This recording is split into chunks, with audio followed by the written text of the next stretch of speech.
Before we dive in, I've got a quick question for you. Where are you watching from right now, and what time is it? Drop it in the comments. It's always wild seeing how far these stories travel. Now, imagine this. Charles Smith suddenly steps into the world of Ghost of Tsushima. What happens next? Let's find out. The first thing Charles feels isn't danger. It's weight. The air itself seems heavy, thick with smoke, salt, and something older. Obligation. He stands on a windswept shore, the ocean crashing against blackened rocks, and everywhere he looks there are signs of a land holding its breath. Burned fishing boats rot near the waterline. Prayer flags flutter in tatters. In the distance, a village smolders quietly, not screaming for help, but accepting its wounds in silence. Charles has seen places like this before. Lands broken not just by violence, but by the rules that once promised to protect them. Tsushima doesn't announce itself with chaos. It greets him with restraint. Survivors bow their heads instead of begging. Fear hides behind formal words and practiced stillness. Honor here is not a personal choice. It's a law written into posture, speech, and the way men draw their blades. Charles notices it immediately, the same way he once noticed the unspoken codes of tribes, outlaws, and soldiers back in his own world. Different customs, same truth. Break the code, and the land turns on you. As Mongol riders thunder through the countryside, their banners cutting across fields like scars, Charles understands the cruel irony of Tsushima. The people cling to honor because it is all they have left. To abandon it would mean admitting the old world is already dead. Yet honor alone cannot stop arrows, fire, and steel. Charles watches a group of samurai march toward overwhelming odds, backs straight, swords clean, faces calm, and he feels a familiar ache in his chest. He has seen brave men die for principles that refuse to bend. This land feels wrong to him not because it is foreign, but because it is familiar. Tsushima is a place caught between what it believes it should be and what survival now demands. Nature is still beautiful here. Golden fields swaying, forests whispering in the wind. But beauty no longer promises safety. It simply watches. And as Charles Smith takes his first steps inland, he knows this world will test him in ways bullets and frontiers never could. Not by asking how well he can fight, but by asking what he's willing to let go of in order to protect those who cannot. Charles moves carefully through the countryside, not as a conqueror, not even as a guest, but as a man listening to the land beneath his boots. Every instinct he has tells him this island remembers everything. The grass bends where soldiers passed hours ago. The birds go silent long before danger appears. Even the wind seems to change direction when violence is near. Tsushima speaks in signs, not words. And Charles understands that language better than most. He was raised to notice what others ignore, to survive by reading the world as it is, not as it claims to be. He begins to see how deeply honor is stitched into daily life here. Farmers bow to empty roads where samurai once rode. Mothers teach their children to sit still, even when hunger twists their stomachs. There is pride in their suffering, but also resignation. The quiet acceptance that duty may demand more than anyone can afford to give. Charles feels respect for them, but also unease. He knows how dangerous it is when a people mistake endurance for victory. When he encounters the aftermath of a skirmish, the truth becomes impossible to ignore. Samurai bodies lie where they fell, armor split, blades still clenched in rigid hands. There are no signs of retreat, no attempt to regroup. They advanced because they believed it was the right thing to do. Charles kneels beside one fallen warrior, lowering the man's sword with a gentleness that feels almost intrusive in a place so steeped in ceremony. In his world, survival was never dishonorable. Here it seems hesitation itself can be a sin. The Mongols, by contrast, show no reverence for restraint. Their camps sprawl across sacred ground, their tactics ruthless and efficient. They adapt, they learn. Charles recognizes this immediately, and the realization chills him. He has fought men like this before. Enemies who treat war as a problem to be solved, not a tradition to be upheld. Against that kind of force, rigid honor becomes a weakness disguised as virtue. As night falls, fires dot the horizon like fallen stars, and Charles feels the pressure of the question forming inside him. What does honor mean when it no longer saves anyone? Is it something meant to be preserved at all costs, or something meant to serve the living? Tsushima doesn't answer him. It only waits. And in that silence, Charles understands this land will not judge him by where he came from, but by the choices he makes next. By dawn, Charles realizes that Tsushima is not asking him to fight yet. It's measuring him. Villagers watch from doorways as he passes, their eyes sharp, unreadable. They don't reach for weapons, but they don't offer welcome either. Outsiders are not common here, and strangers rarely arrive without bringing consequences with them. Charles doesn't blame them. He carries himself with the quiet restraint of someone who understands that trust, once broken, never truly returns. He bows when he is bowed to. He lowers his gaze when it is expected. Not because he believes in their customs, but because respect, wherever you find it, is a language worth speaking. As he moves deeper inland, the land opens up into wide fields and narrow mountain paths, each one shaped by centuries of purpose. Shrines sit untouched even as homes nearby lie in ashes. Honor protects what war cannot be allowed to touch. Charles feels the contradiction everywhere. The island preserves symbols of faith and legacy while letting its living bleed for them. It reminds him of old settlements back home, places that clung to flags and promises long after they stopped meaning anything. The difference here is that Tsushima still believes, and belief, when threatened, can be more dangerous than fear. He hears stories in fragments, whispered warnings about the Khan, about samurai bound by duty, about a lord who fights like a spirit rather than a man. The ghost. Charles listens, but he does not comment. Legends are useful, but they can also blind people to the cost of becoming one. He knows that better than most. Every myth is built on someone else's suffering, polished until the blood no longer shows. What unsettles Charles most is not the violence, but the expectation of it. Children practice formal bows instead of learning when to run. Elders speak of sacrifice with calm certainty, as if death itself were a necessary ingredient for honor to remain pure. Charles has always believed that life is the thing worth protecting, even when the world insists otherwise. Here, that belief feels almost rebellious. Standing on a ridge overlooking the island, Charles takes in the full weight of Tsushima. Its beauty, its discipline, its quiet defiance. He understands now that this is not a land lacking courage. It has too much of it, poured into traditions that no longer bend with time. And as the wind moves through the tall grass, carrying the distant echo of war drums, Charles Smith realizes this place will not break him by force. It will test him by asking whether he can honor a culture without surrendering his own soul to it. The realization settles in slowly, like frost creeping across the ground before anyone notices the cold. Tsushima is not simply a battlefield. It is a lesson written in fire and patience. And Charles understands that the island does not need another sword swinging blindly in its name. It needs someone who can stand in the space between devotion and survival, someone willing to carry the weight of difficult choices without turning them into banners or speeches. That kind of burden is familiar to him. He has carried it across plains, through forests, and into places where morality was measured in what you saved, not what you proved. As the day stretches on, Charles watches a samurai patrol pass by, their armor gleaming despite the grime of war.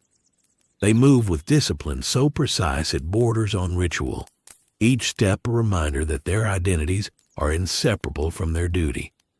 Charles respects them deeply. But respect does not blind him.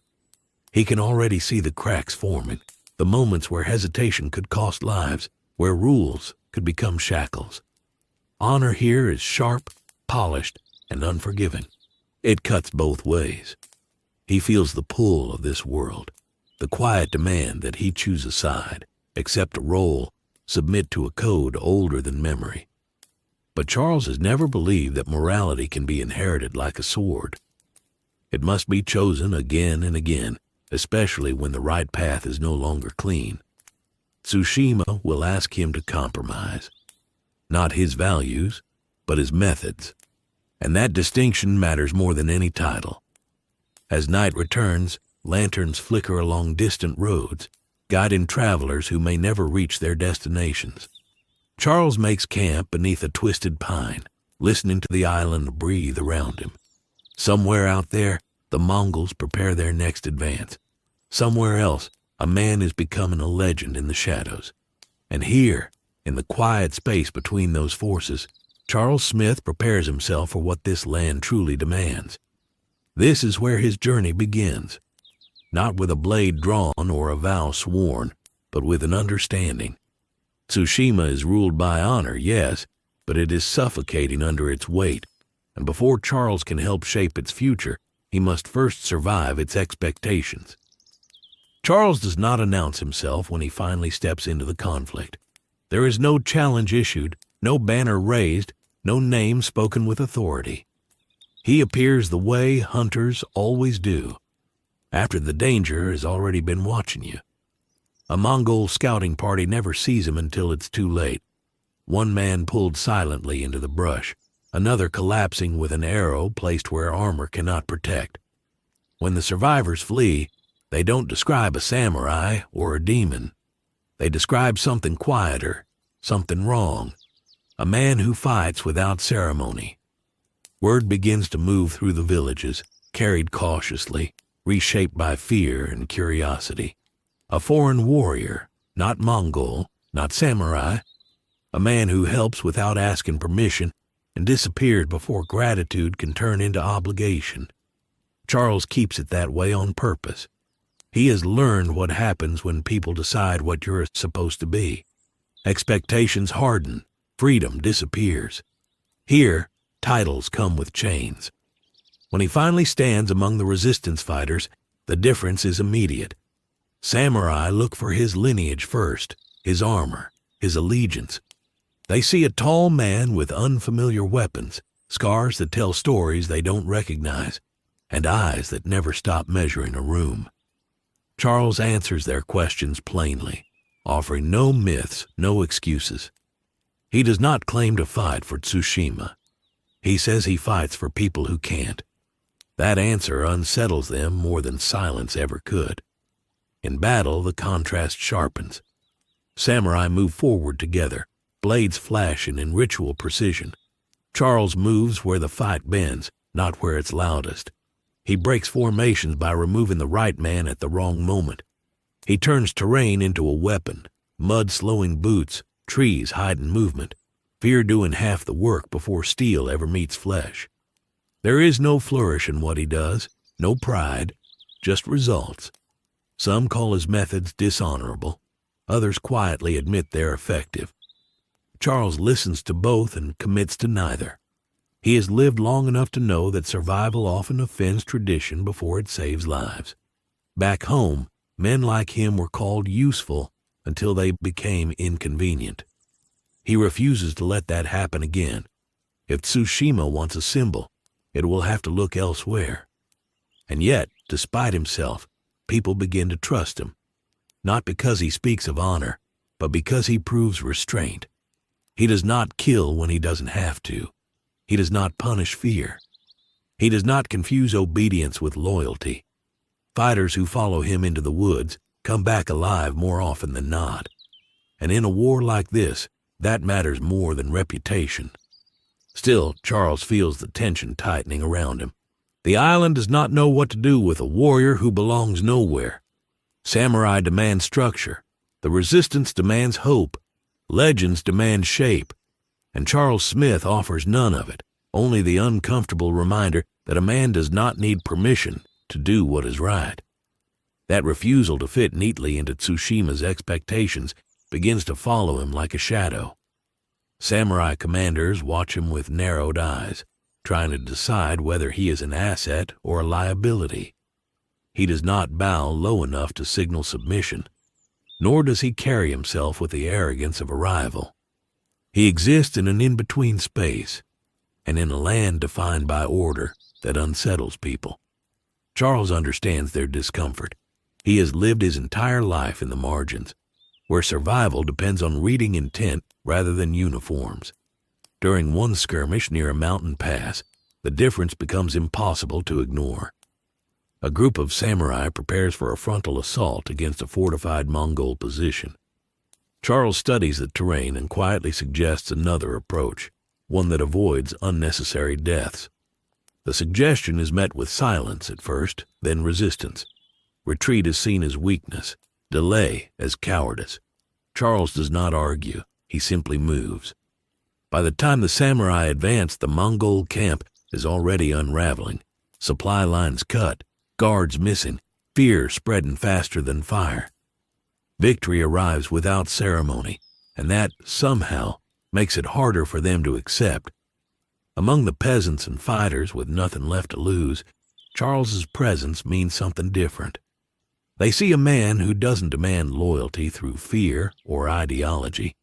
He listens, he learns names. He treats survival as a shared responsibility rather than a test of purity. In his quiet way, he teaches them how to move through the land instead of dying on it. Which paths to avoid, when to hide, when to strike. These lessons spread faster than orders ever could. Still, there is distance. Charles never lets anyone follow him for long. He rotates companions. He keeps camps temporary, not because he fears betrayal, but because he knows what prolonged reliance does to people. Dependence weakens judgment. He has watched it happen too many times before. Tsushima is already fragile. He will not become another pillar it collapses around. At night, alone with the fire, Charles thinks about the men he left behind in his own world, about how causes, once noble, slowly twisted into cages. He sees echoes of that here in the rigid certainty of the samurai, in their belief that suffering itself justifies the path they walk. Charles respects their discipline, but he refuses to worship it. The island continues to press him toward a role it understands, a leader, a symbol, a weapon. Charles remains none of these. He is a presence that cannot be claimed, a blade without a sheath. And that may be exactly what Tsushima needs, even if it cannot admit it yet. As the fighting intensifies, Charles begins to sense how stories change the shape of a war. Whispers reach him from places he's never visited. Tales of a foreign warrior who walks ahead of the battles, leaving confusion in his wake. Some say he's a scout for the Ghost. Others claim he's a mercenary bound by no code at all. Charles doesn't correct them. He's learned that truth travels slower than fear, and far less effectively. If misunderstanding keeps people alive, he's willing to wear it. His lack of a banner becomes both shield and target. Mongol commanders struggle to categorize him. He doesn't fight like a samurai. He doesn't raid like a bandit. He appears where supply routes should be safe and vanishes before reinforcements arrive. The uncertainty gnaws at them. They begin to overcommit, guarding shadows, pulling troops away from real objectives. Charles understands this kind of pressure. He's used it before. War is as much about exhausting the mind as breaking the body. With the samurai, the tension sharpens into something more personal. Some admire his effectiveness, but fear what it represents. If a man without lineage can protect Tsushima, what does that say about centuries of inherited authority? Charles never voices that question, but it lingers in every room he enters. He does not challenge their leaders openly.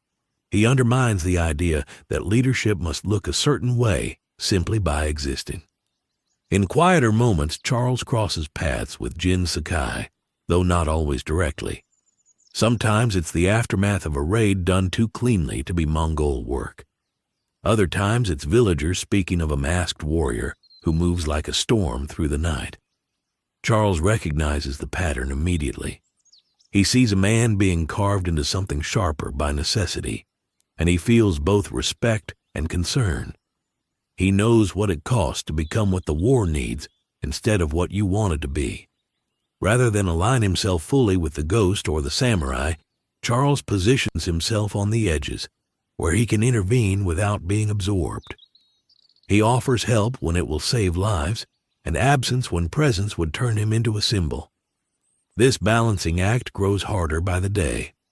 Tsushima wants certainty. Charles offers only intent. Even so, those who fight beside him begin to change. They hesitate less when retreat will save them. They stop mistaking recklessness for bravery.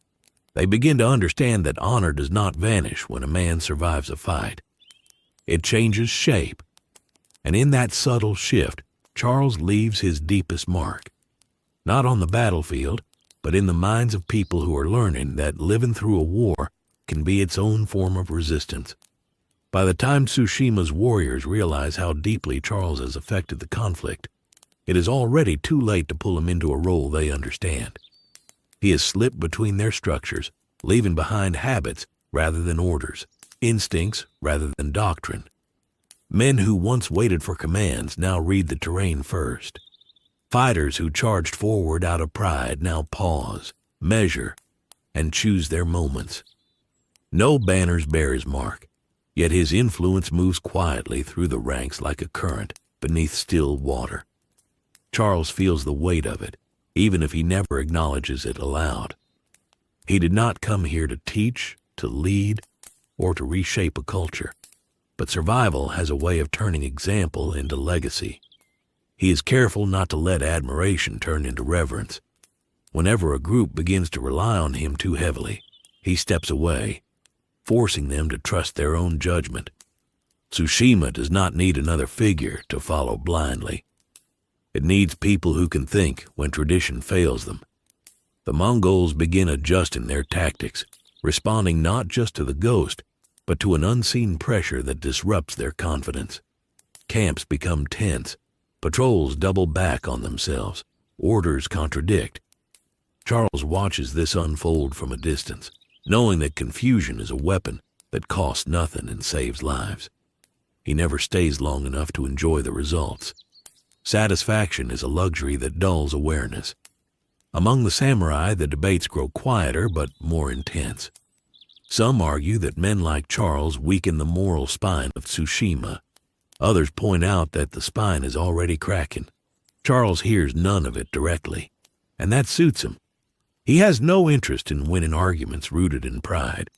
He measures success in breathing villagers, intact roads, children who still sleep through the night. In rare moments of stillness, Charles reflects on how this island mirrors every place he has ever passed through. A land convinced that identity must be inherited. A war that punishes flexibility and rewards sacrifice, even when that sacrifice achieves nothing. Tsushima is different only in how beautifully it hides its pain, and that beauty makes the truth harder to face. As segment 2 draws to a close, Charles Smith remains what he has always been. A warrior without a banner, without a nation, without a myth to protect him. He stands not against Tsushima's honor, but outside of it, proving that a man can fight with purpose without surrendering himself to the story others want to tell. And in a war built on symbols, that may be the most dangerous position of all. The conflict stops being theoretical the moment Charles is forced to choose, not between right and wrong, but between what Tsushima expects and what its people actually need. The island has drawn its line clearly. Fight in the open, die with dignity. Let the code remain clean, even if the ground beneath it runs red. Charles has seen this logic before, and every time it ends the same way, with graves that make principles feel hollow. The moment comes during a planned confrontation outside a fortified village. Samurai prepare for a direct assault, armor polished, banners raised. blades ready to meet the enemy head-on. It is an impressive sight, one built for stories and remembrance. Charles studies the layout and sees something else entirely. Narrow choke points, elevated archers, civilians trapped behind thin walls. Honor will bring noise. Noise will bring fire. Fire will bring death that has nothing to do with courage. He speaks up carefully, respectfully, offering an alternative that relies on patience instead of spectacle. Night movement, isolated targets, drawing the Mongols out without letting them touch the village. The response is immediate and restrained, which somehow makes it worse. His plan is acknowledged, then dismissed. Victory achieved through concealment is viewed as victory tainted. Better to lose cleanly than win wrong. Charles doesn't argue further. He simply leaves before dawn and acts alone. By the time the samurai advance, the Mongol forces are already disorganized. Their leaders are gone. Their signals fail. Fires break out in the wrong places, pulling soldiers away from the village instead of toward it. The battle that follows is shorter, quieter, and far less deadly than anyone expected. The aftermath is not gratitude, it is discomfort. Charles has saved lives by doing what Tsushima fears most, proving that survival does not always wear the face of honor. Samurai look at him differently now, not with anger, but with unease, because his actions raise a question they cannot easily silence. If this works, then what else have they been wrong about? Among the villagers, the answer is simpler. They are alive. Homes still stand. Children still breathe. For them, the argument ends there. But wars are not decided by the people they crush. They are shaped by those who write their rules. Charles feels the divide widening. On one side, a code that demands purity even as it fails. On the other, a reality that punishes hesitation and rewards adaptation. He stands in the space between, knowing that neither side will forgive him easily. And for the first time since arriving on Tsushima, he understands that the island may eventually force him to choose not just how he fights, but what kind of man he is willing to be remembered as. The tension grows as Charles witnesses the consequences of rigid honor firsthand. A small village on the northern coast refuses to abandon its post despite repeated Mongol raids. Samurai arrive, swords drawn, expecting obedience, expecting the villagers to fight in alignment with a code they barely understand. Charles watches quietly from the tree line, noticing the subtle ways fear and pride are intertwined. The villagers are determined, yes, but they are not trained warriors. The samurai see bravery. Charles sees impending tragedy. He knows that adherence to principle alone will not protect them, only calculated action will. Night falls, and he moves under the shadows, slipping past both Mongol patrols and the watchful eyes of the samurai. Every step is deliberate, every sound accounted for. He disables traps silently, redirects patrols, and creates distractions, guiding the Mongols away from the vulnerable civilians. By the time the samurai reach the village, the danger is past, and the villagers are alive, safe, and unaware of the invisible hand that steered them through the night. Yet when the samurai realize the enemy's disruption, their faces tighten with frustration. A victory achieved without recognition or ceremony is still a victory, but it is one that challenges the very core of their honor-bound understanding. Charles begins to understand the true weight of this world. Survival itself is a moral act, but it is not honored in the same way as courage displayed openly. He has fought countless battles where pragmatism was scorned, where the safest path was seen as weakness, and he sees that same pattern repeated here. The island demands sacrifice, yet the way it measures worth punishes those who bend rules in the name of life. Every choice becomes a negotiation between effectiveness and expectation, between the quiet preservation of lives and the loud validation of tradition. In the following days, Charles finds himself walking a precarious line. He teaches villagers to move unseen, to hide when needed, and to strike only when the odds favor them. He adapts samurai formations, suggesting angles and timing that rely more on intelligence than sheer force. Slowly, his methods seep into the understanding of those willing to learn.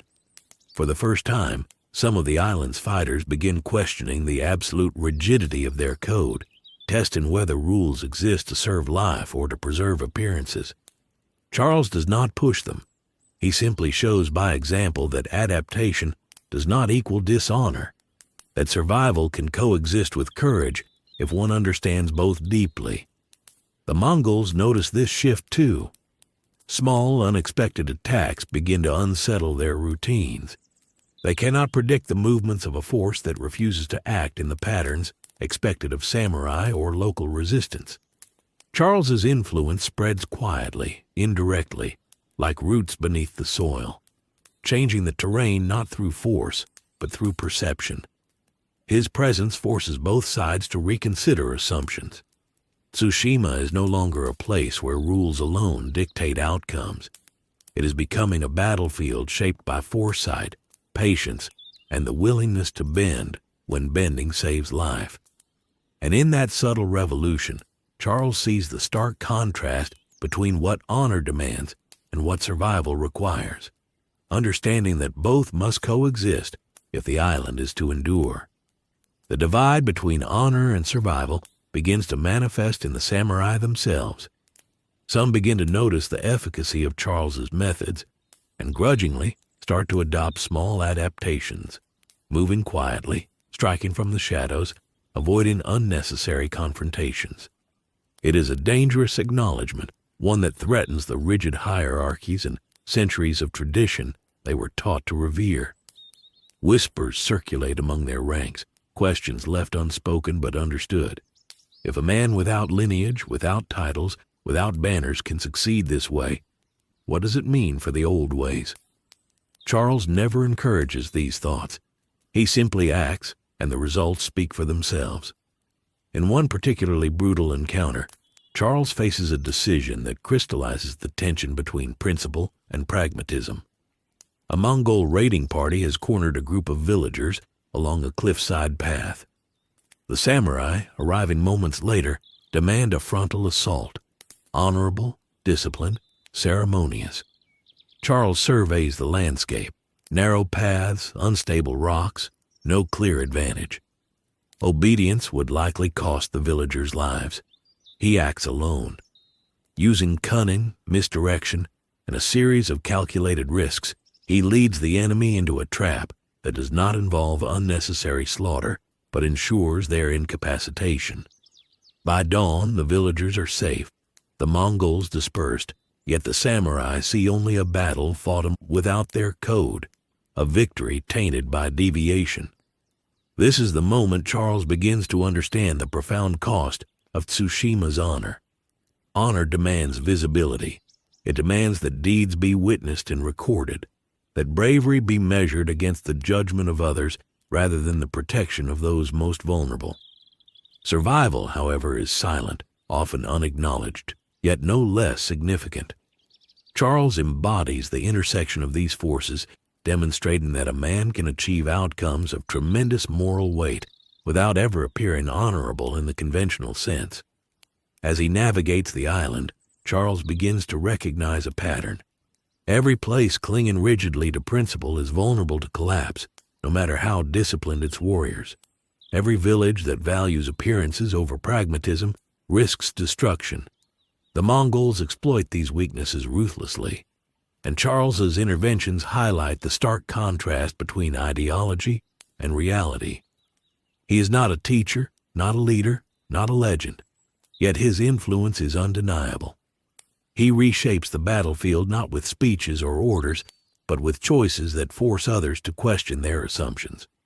Despite his successes, Charles remains painfully aware of the precariousness of his position. Samurai respect him grudgingly, villagers admire him quietly, but neither fully trusts a man who refuses to claim a banner, who refuses to swear allegiance. He walks among them like a ghost, shaping outcomes but never becoming part of the narrative, aware that recognition would compromise the very flexibility that makes him effective. Tsushima, with all its beauty and discipline, may never accept him, and yet it cannot survive without the methods he embodies. Charles has become a living paradox, essential yet extraneous, visible through results but invisible in legend. In the quiet moments between battles, as moonlight glints off the distant coastline, Charles reflects on the delicate balance he maintains. He sees the samurai preparing for another day of rigid strategy, unaware that life can be preserved in ways their code discourages. He watches villagers moving cautiously through fields and forests, learning to survive without guidance. And he understands more deeply than ever that the war is not only against the Mongols, it is against the inflexibility of honor itself, against a world that would rather see principles upheld than lives saved. In this intersection of morality and pragmatism, Charles Smith thrives, embodying the uncomfortable truth that survival often demands what the world labels as dishonor, and that sometimes the most honorable path is the one no one else will follow. The tension between honor and survival reaches its peak as Charles begins to realize that Tsushima will not simply bend to necessity, it will demand a reckoning. The samurai, trained to see valor in open confrontation, are increasingly unsettled by the foreign warrior who acts without ceremony yet consistently preserves life. His victories are silent, effective, and uncelebrated. Where swords clash and armor shines, he chooses subtlety, patience, and precision. Where others see cowardice, Charles sees opportunity.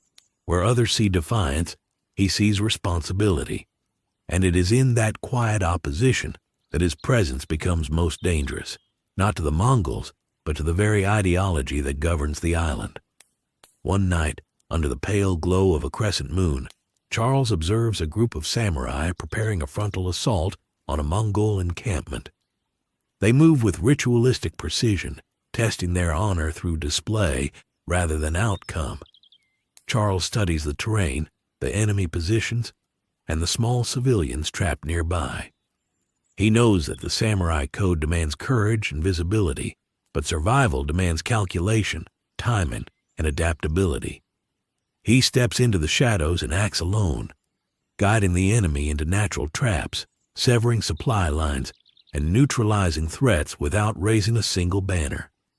When the samurai arrive, they find an almost perfect victory, but one won outside the bounds of their honor.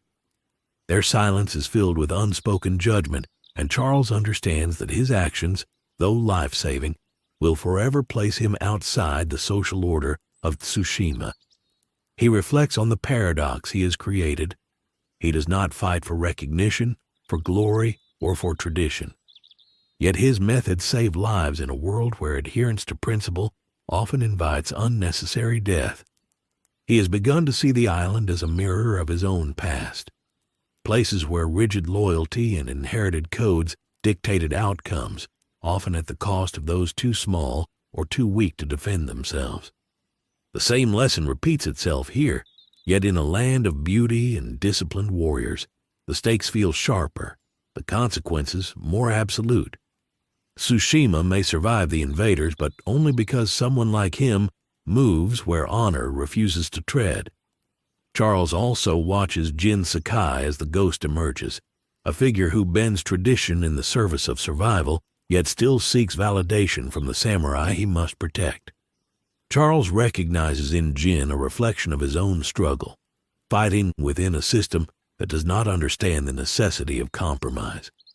Where Jin becomes legend, Charles remains unseen. Where the ghost inspires hope through myth, Charles preserves life through skill, patience, and understanding. It is a distinction without applause, yet it carries its own moral weight, a quiet counterpoint to the island's obsession with visible valor.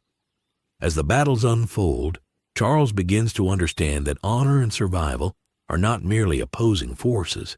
They are a spectrum, and navigating it requires both courage and discretion. To uphold honor at the expense of life is to adhere to a code that may already be obsolete. To pursue survival without principle is to risk becoming the very monster the Mongols represent. Charles does not fully belong to either extreme. He exists in the tension, making choices that others fear or cannot conceive, ensuring the preservation of people rather than ideas. In doing so, he challenges Tsushima to reconsider the very meaning of its traditions, even if the island will never openly admit it. By the time Segment 3 draws to a close, Charles Smith has cemented his role as the quiet fulcrum of Tsushima's struggle. He is neither samurai nor ghost, neither legend nor soldier, but a man whose actions embody a truth the island has long resisted acknowledging. Survival is not dishonorable, and honor alone cannot preserve life. In a war defined by spectacle, ritual, and rigid codes, he proves that the most courageous acts are often invisible, and that the greatest victories are measured not by banners or songs, but by the lives quietly spared in their wake. Charles has arrived, fully aware that his presence will never be celebrated, yet understanding that Tsushima could not endure without the very choices he refuses to justify. Charles has always moved like a predator through the wilderness, observing, calculating, and striking only when necessary. Tsushima teaches him to refine that instinct into something subtler, almost supernatural. The forests, cliffs, and rolling hills become extensions of his awareness. Every rustle of leaves, every distant footstep, every flash of armor tells a story, and he reads it like a hunter reads the behavior of prey. Where the samurai see obstacles, Charles sees opportunities. Where Jin's ghost strikes deliberately for legend, Charles moves invisibly, blending with shadows and terrain so completely that even those closest to him cannot predict his presence. In this world, he begins to understand what it truly means to become a ghost. By observing Jin from afar, Charles learns the power of fear as a weapon and the cost it demands. The ghost instills terror in the Mongols, forcing them to overreact and exposing vulnerabilities. Yet every victory carries a moral toll that Charles recognizes immediately. Jin risks becoming the story, the symbol, rather than the man. Charles respects the ghost's mission, but he chooses a parallel path: influence without recognition, disruption without spectacle, efficiency without legend. He does not hide because he wants to become a myth. He hides because survival, both his and that of those around him, depends on remaining untraceable. And in that quiet, calculated presence, Charles begins to elevate himself into a new role. He is no longer just a warrior without a banner. He is a force of the island itself, moving through its forests and hills like a whisper, a shadow, an idea rather than a man. His transition is gradual but undeniable. Small Mongol patrols vanish before reaching villages. Supply lines collapse without warning.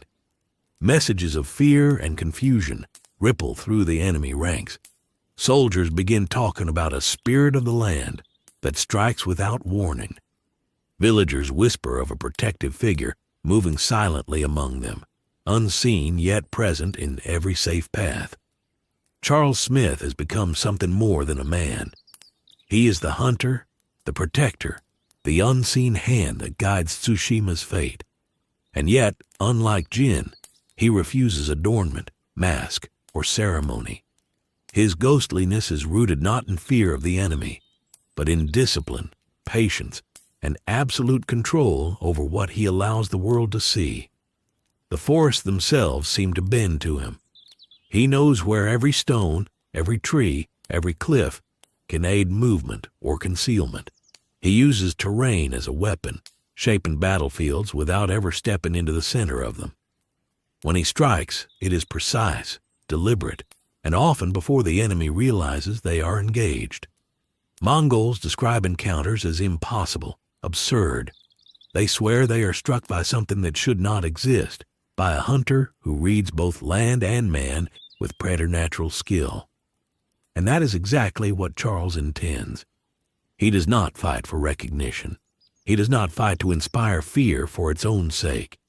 He fights to reshape outcomes, to tip the scales of war toward life, and to do so invisibly, as a ghost that cannot be cornered, understood, or contained. In his quiet patrols and rapid strikes, Charles also begins mentoring those who move beside of him, though indirectly. He teaches villagers and resistance fighters to watch, to anticipate, to vanish when needed, to strike with purpose rather than pride. Slowly, a new way of operating emerges among those willing to learn. Subtlety over ceremony, patience over brute force, cunning over tradition. The lines between samurai, ghost, and outsider blur, and Charles finds himself defining a new archetype, one who embodies the lethal efficiency of the frontier, the patience of a hunter, and the moral clarity that comes from fighting not for legend, but for life itself. Even Jin begins to notice the pattern. He watches from a distance as Charles's interventions shape battles without entering them, influence outcomes without claiming credit, and teach lessons without a word spoken. Jin realizes that he and Charles are operating on the same battlefield, yet in entirely different dimensions. The ghost inspires through terror, legend, and symbol. Charles protects through invisibility, calculation, and precision. Where one is myth, the other is principle made manifest, a reminder that the most effective warrior is not always the one who is remembered, but the one who ensures that life continues in a world that constantly demands its destruction. Charles's transformation is not just tactical, it is existential. He becomes an embodiment of Tsushima itself, a quiet, relentless force moving through the chaos, unseen yet undeniable. The Mongols begin to fear not only the ghost, but the unpredictability that Charles brings to every engagement. Samurai begin to respect tactics without fully understanding them, and villagers begin to trust movement over orders, instinct over ritual. In becoming the hunter, Charles transcends the limitations of being merely a man in this war. He becomes the untraceable hand that tips scales without ever appearing to touch them. And in that role, he realizes something profound. To survive as a warrior in this world, one must not only understand honor and battle, but also the power of being unseen, untouchable, and utterly decisive. Charles's reputation grows not through stories or songs, but through the ripple effects of his actions.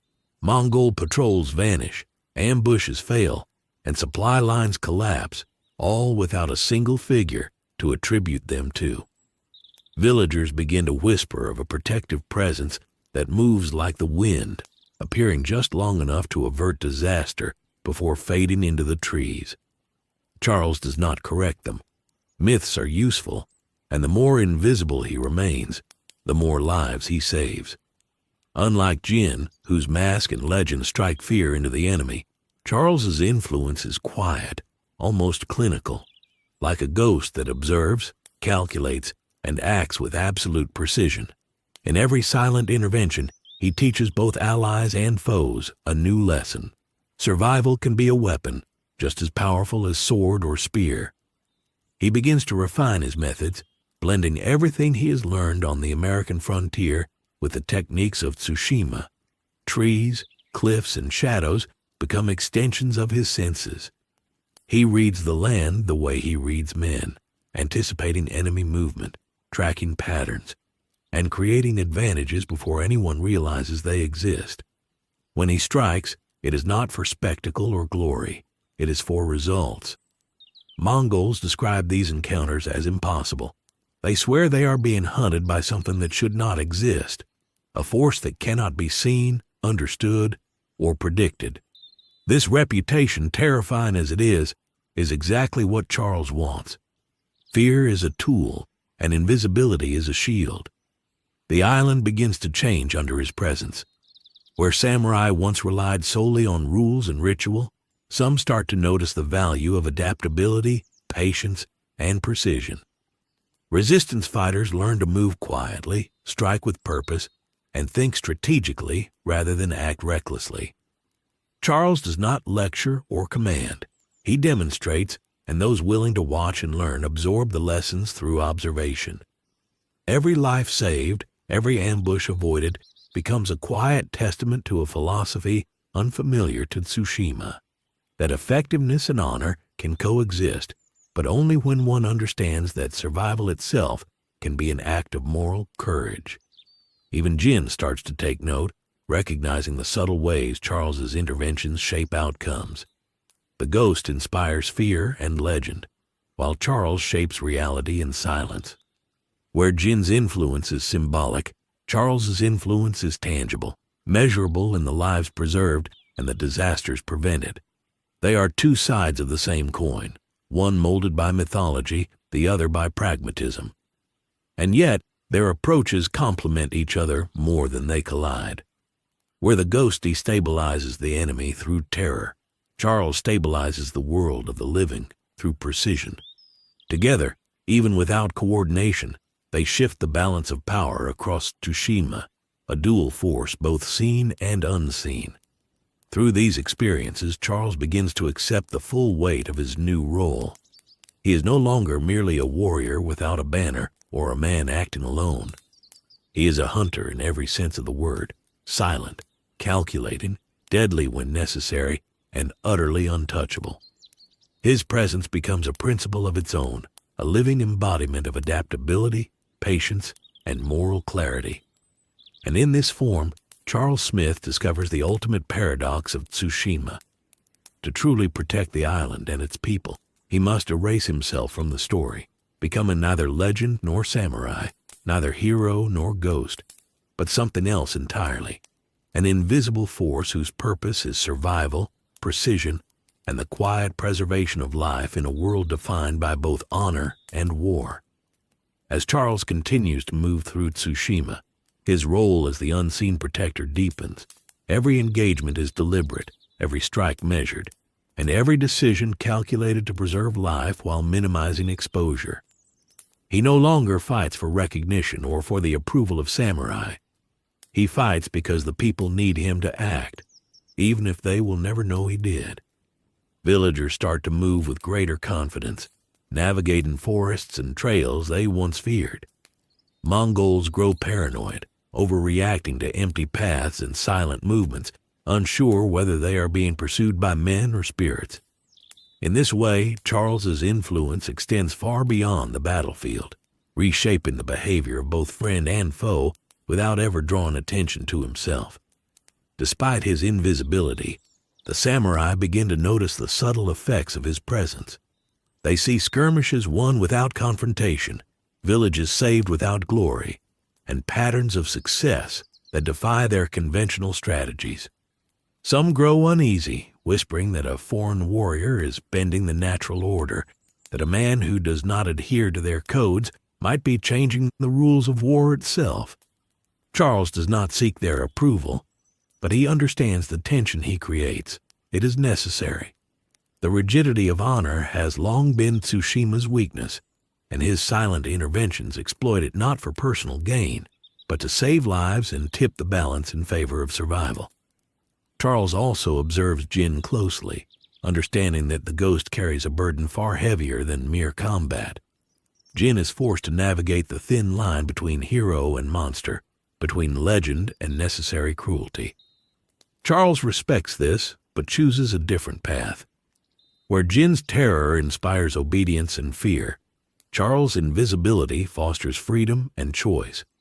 Civilians and fighters alike adapt because he allows them to, not because he commands it. In doing so, Charles reinforces a subtle truth. War is not only about defeating the enemy, but also about preserving the humanity of those caught in its path. And in Tsushima, where rigid codes can make survival seem impossible, this lesson is revolutionary. Over time, Charles's mastery of the land and his understanding of enemy behavior transform him into more than a man. He becomes a force of nature, an entity defined not by identity or title, but by the way he moves, reacts, and intervenes. His interventions are never flamboyant. He leaves no signs, no footprints that can be traced, no evidence that would allow anyone, enemy or ally, to fully comprehend his methods. And yet, the results are undeniable. Mongol forces are repeatedly frustrated, supply lines fail, patrols vanish, and countless lives are spared. Villagers speak quietly of the protective presence that seems to anticipate danger, a ghostly figure who watches, guides, and disappears before anyone can react. In these moments, Charles reflects on what it means to become a ghost in both metaphor and reality. He has not adopted the mask or persona of Jin Sakai. He does not need the legend to compel obedience. Instead, he becomes the embodiment of survival itself, moving through the island's forests and mountains like a living principle.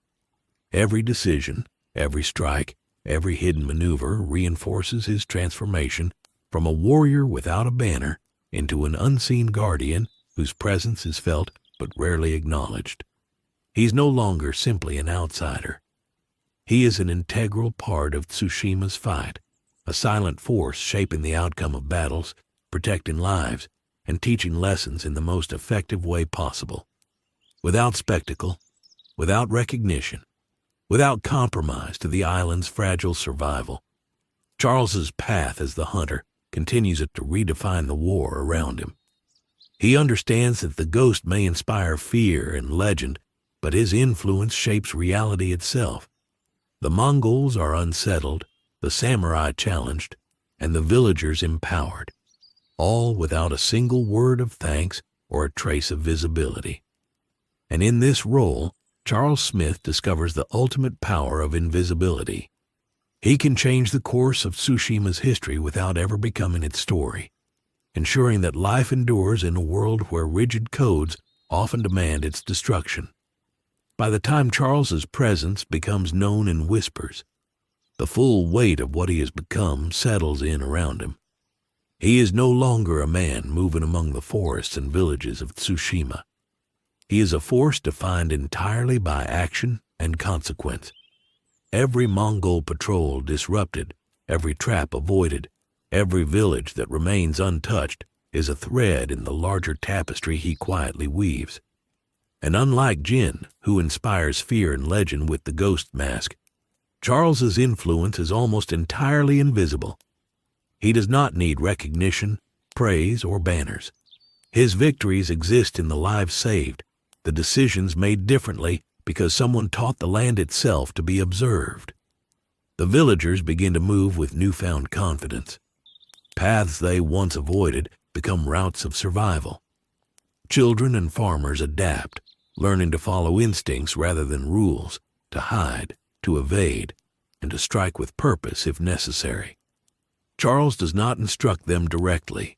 He simply exists as a model of awareness and precision. They notice the results. Raids fail, Mongol scouts disappear, and a protective presence seems to watch over them. They speak of him in hushed tones, calling him a shadow, a guardian, a spirit of the land. Charles does not correct them. Myths have power, but he knows that tangible survival has more weight than stories. Among the samurai, the effects are more subtle, but no less profound. Some begin to mimic what they cannot fully understand. They adopt more cautious approaches, pay attention to terrain, consider timing over ritual, and adjust strategies based on results rather than tradition. Others resist, clinging to rigid codes and the comfort of ceremony. Charles does not seek their approval.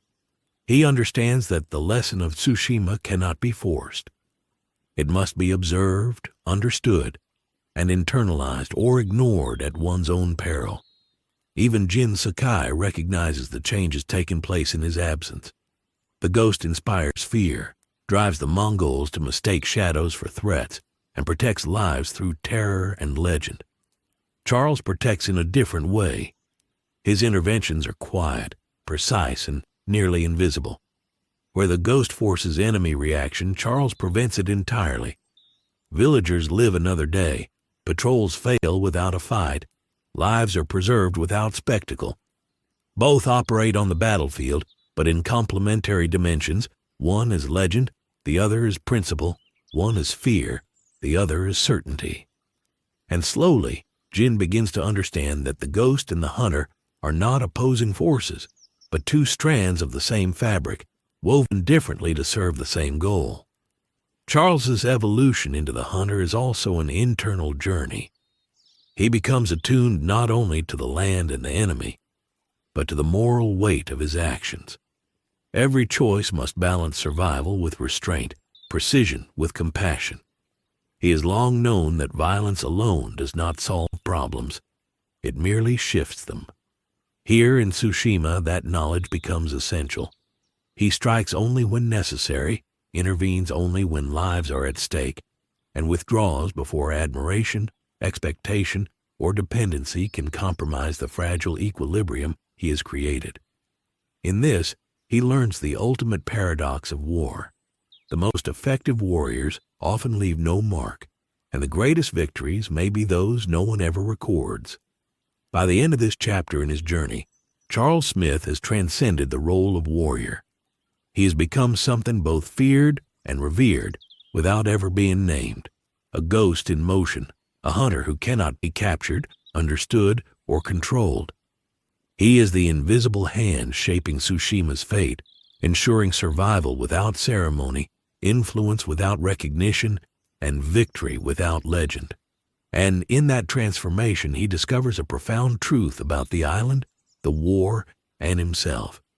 Sometimes the most powerful force is the one that leaves no trace, touches no ego, and exists solely to protect life in a world that refuses to value subtlety over spectacle. Charles Smith had arrived on Tsushima like a stranger in a foreign land. And now, after countless battles, ambushes, and quiet interventions, the island seems to expire around him with the subtle weight of survival. He has shaped outcomes, preserved lives, and shifted the flow of war without ever asking for acknowledgement or permission. Villagers walk paths they once feared, Mongol patrols falter in confusion, and samurai question assumptions they never dared to challenge. Yet through all of this, Charles remains apart from the stories, the legends, and the ceremonial honor that defines the island. He has fought and protected without needing to be named, without needing to be celebrated. And now, as the war begins to settle into uneasy rhythms, he senses it is time to move on. There is no announcement, no farewell speech, no grand gesture. Charles walks through the forest one last time, observing the land as he always has. He watches children peering from windows, villagers who recognize only the absence of harm, and samurai whose glances carry questions he will never answer. He knows they will continue to speak in whispers, to invent myths, and perhaps even misunderstand his motives. That does not trouble him. History often remembers loudly those who wear banners and masks. Survival remembers differently. Survival remembers results. And that is the story he leaves behind, a world subtly shifted, yet free of the need for attribution. Charles pauses on a ridge overlooking the island, the ocean reflecting the early morning light like fractured glass. Fires from distant villages flicker faintly, smoke curling upward as though the land itself exhales. He thinks about the lives spared, the battles influenced, and the lessons absorbed silently by those willing to watch. He thinks about Jin Sakai, who has carried the ghost into legend, and he wonders if the man will ever fully understand the quiet interventions that complemented his own dramatic efforts. It does not matter. Recognition is a luxury Charles has never sought. Influence is measured not by songs or stories, but by the continued breath of those he has protected. In the villages and forests, the people begin to notice changes that cannot be explained entirely by the ghost or the samurai. Paths are safer, attacks are less devastating, and subtle techniques ripple through small groups of fighters who never met Charles directly, but learned instinctively to move, hide, and strike differently. His legacy is woven into survival itself, an invisible current shaping actions and decisions. He has become part of the island without ever claiming it, a presence felt more in consequence than in form. It is the most complete form of influence, the type that ensures that life continues even when the actors themselves vanish. As he prepares to leave, Charles reflects on the dualities he has navigated: honor and survival, visibility and invisibility, legend and action.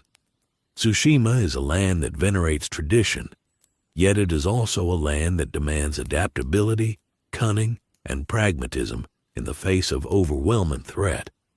Charles has walked both sides of that divide, showing that effectiveness and morality are not mutually exclusive, and that the quietest warriors can sometimes wield the greatest power. He does not linger on accolades or gratitude because he understands that history will remember what it chooses, but life, the raw, breathing, ongoing life, is what truly matters. And so, with the sun rising over the distant horizon, Charles Smith begins his final walk away from the island. He leaves without fanfare, without mark, without a signature on history books. He disappears into the forests, across ridges, and eventually beyond the reach of those who might recognize him. The ghost will continue, legends will grow, and Tsushima will endure. But the quiet force that shaped so much of what survived, the hunter, the invisible protector, moves on, leaving only the subtle imprint of presence in a world that will never truly know the full measure of his impact. As Charles moves away from the villages and forests he has protected, the rhythm of the island begins to feel different to him. Tsushima is no longer just a battlefield. It is a living entity shaped by countless small decisions, clever maneuvers, and lives quietly preserved. He notices details he had overlooked before. The way smoke from distant fires drifts across the valleys, the subtle tracks of animals that now move freely through the forests, and the way villagers carry themselves with newfound caution and confidence. Every small observation is a reminder of the invisible threads he has woven, of a presence that shaped the war without ever claiming recognition. His work is complete not because he fought the loudest, but because he altered outcomes in ways that matter most, by ensuring life continues where death once seemed inevitable. Along the winding paths leading toward the northern cliffs, Charles reflects on the duality of his journey. Tsushima demanded warriors who could uphold honor, but he has learned that the strictest adherence to principle often comes at the cost of survival. In his time here, he has balanced discipline with pragmatism, courage with patience, and action with restraint. The ghost inspires awe through fear. He has inspired survival through example, and while Jin Sakai's legend will be celebrated in whispers and stories, Charles's legacy will exist in the choices people make when he is gone, in the instinctual lessons etched into their movements, in the subtle shifts in strategy that keep families alive, and in the instinctive caution of fighters who never knew him by name. As he reaches the cliffs overlooking the sea, Charles pauses once more. The waves crash against the rocks below, a constant reminder of time, change, and impermanence. The island that tested him, shaped him, and challenged every instinct now stretches out beneath him, a landscape molded in part by his hand, yet entirely unchanged in its outward appearance. There is no celebration, no acknowledgement, no victory parade waiting for him. That is exactly as it should be. Charles does not need to be remembered. He only needs to know that his presence allowed others to survive, to continue their lives, and to adapt in a world where rigid codes often invite destruction. Even the Mongols, unaware of his true identity, have been affected. Patrols that once moved confidently now second-guess every shadow. Encampments are avoided, routes are shifted, and fear has entered their ranks, not because of legend, but because of the careful, invisible pressure Charles has exerted on every engagement. He has become a ghost not only in perception but in effect, altering the enemy's behavior without ever revealing himself. It is a form of influence few can achieve, unseen, undeniable, and profoundly consequential.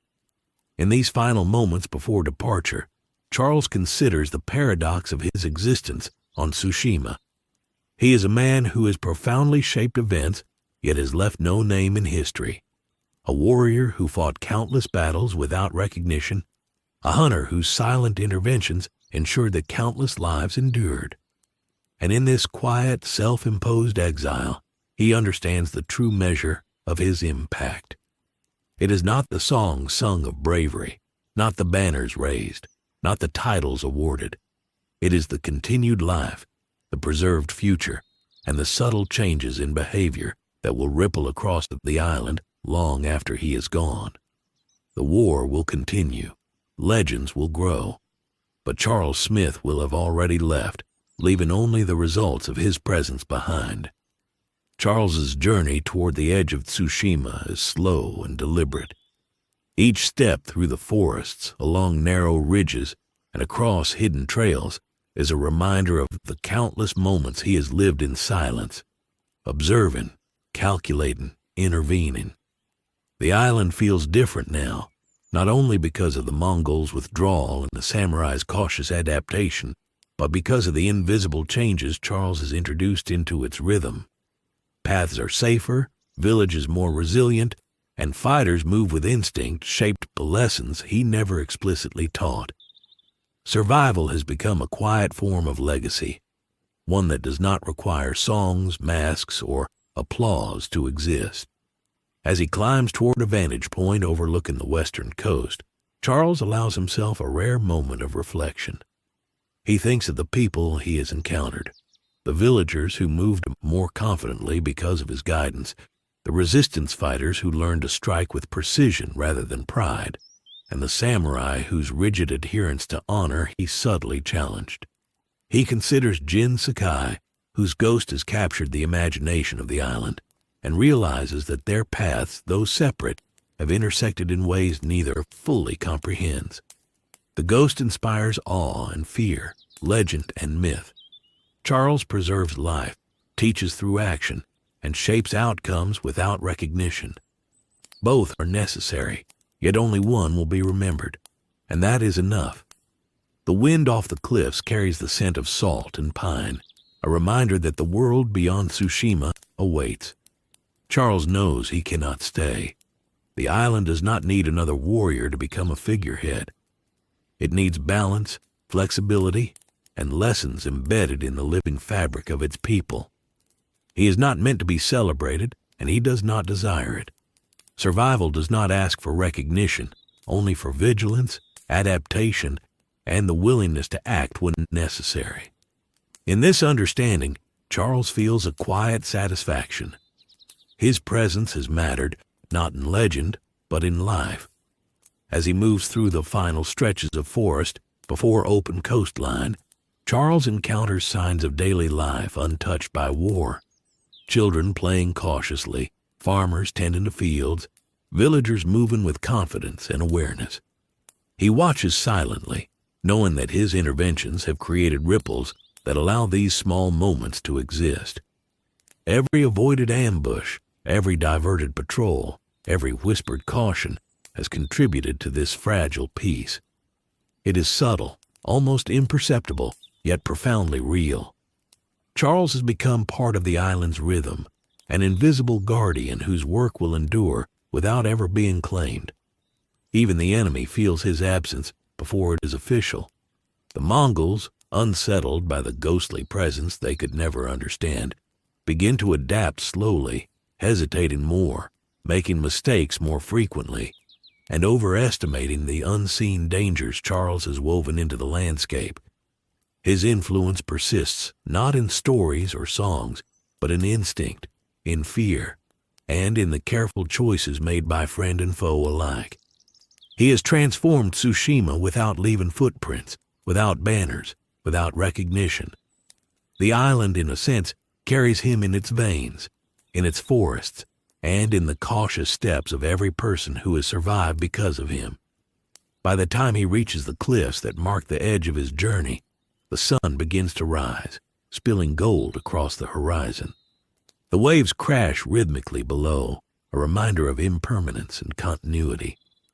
Charles pauses, letting the weight of everything sink in. The battles fought, the lives saved, the subtle shifts in understanding and behavior he has fostered. He knows he will leave no songs, no monuments, no stories to mark his presence. And yet, the island will endure, quietly shaped by a man who acted without seeking honor or recognition. In this quiet, unrecorded triumph, Charles Smith understands the true measure of his impact. Life preserved, lessons embedded, and the profound, invisible power of a warrior who chose to leave the world better than he found it without ever asking to be seen. Charles stands at the edge of the cliffs, the wind tugging at his coat, the waves crashing relentlessly below, and he allows himself a final deep breath of Tsushima's air. Every ridge, every forest path, every hidden trail he has traversed carries the echo of his presence, even if no one will ever know it.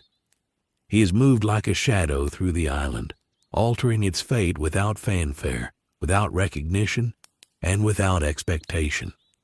The ghost will continue, legends will persist, but the quiet interventions, the lives saved before a blade ever touched them, the strategy shifted before a battle began, the subtle teachings embedded in instinct rather than ceremony, will remain his alone. They are the kind of legacy that cannot be written in scrolls, sung in songs, or painted on banners.